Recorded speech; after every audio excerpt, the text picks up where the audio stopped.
এই হাদিসটি আপনি আপনার বোনকে বলবেন, আপনার স্ত্রীকে বলবেন, আপনার কন্যাকে বলবেন। এই হাদিসটা যদি কারো হৃদয় গেঁথে যেতে পারে, তার দ্বারা আর অন্যায় করা সম্ভব না।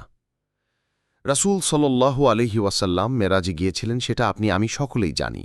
সেখানে অনেক মুজিজা দেখেছেন, অনেক অলৌকিক জিনিস দেখেছেন, নবীদের সাথে সাক্ষাৎ হয়েছে, এমনকি আল্লাহর সাথে কথা বলেছেন, আল্লাহর নূর দেখেছেন। এ সময় সবাই তাকে সাদর সম্ভাষণ জানিয়েছেন। যার সাথে দেখা হয়েছে সেই তাকে হাসি মুখে অভ্যর্থনা জানিয়েছেন, আসসালামু আলাইকা আইয়ুহান নবী। কিন্তু একজন ফেরেশতা তাকে দেখে হাসেননি। রাসূলুল্লাহ সাল্লাল্লাহু আলাইহি ওয়াসাল্লাম অবাক হয়েছিলেন। তিনি বলেছিলেন, ইয়া জিব্রাইল, তার চেহারা এত গম্ভীর কেন? জিব্রাইল আলাইহিস সালাম বলেছিলেন, তার নাম মালেক। যেদিন থেকে আল্লাহ জাহান্নাম সৃষ্টি করেছেন, সেদিন থেকে তাকে জাহান্নামের দায়িত্ব দেয়া হয়েছে। জাহান্নামের in charge, head of the department. সেদিন থেকেই তার মুখে হাসি নেই।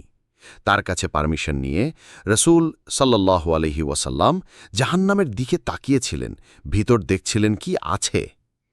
তিনি পরে যা ব্যাখ্যা করেছেন তা হল, আমি দেখলাম সেখানে শুধু মেয়ে আর মেয়ে, অধিকাংশই নারী। তাহলে আপনি বলুন, কি করে একটা মেয়ে সবকিছু মুক্ত করে চলতে পারে? আল্লাহ সবাইকে বুঝার তৌফিক দান করুক।